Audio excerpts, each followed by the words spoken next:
Hello beautiful people, Yasmin here. Welcome to Juliet Kitchen. Today I'm sharing with you my favorite onion and herb gravy. Stick around long enough to see how I pull it together. Okay, I'm using 1.5 tablespoons of extra virgin olive oil, 1 small onion. I'm using medium low heat because I want to cook the onions for a bit.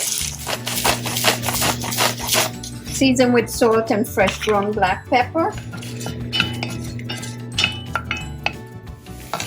Okay, so I cooked the onions for about 5 minutes on medium low, and it started to get a little brown crust, which is great. And I'm going to add 1 tablespoon of fresh oregano. Let's cook this for about 30 seconds. Okay, now I'm going to add 1 tablespoon of all-purpose flour. I'm going to use a whisk. Turn up the heat to medium.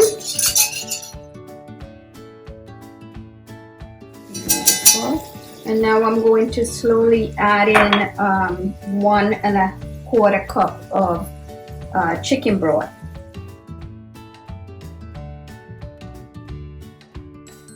I'm going to add 1.5 teaspoons of Worcestershire sauce.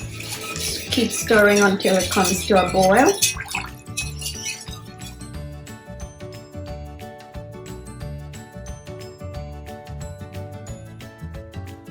Okay, I'm going to lower the heat and simmer this for about 15 minutes. You want to stir this occasionally. Okay, our gravy is just about ready.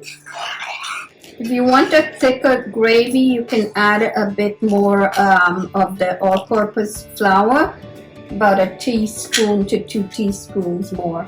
But that's ready. I'm going to turn off the heat.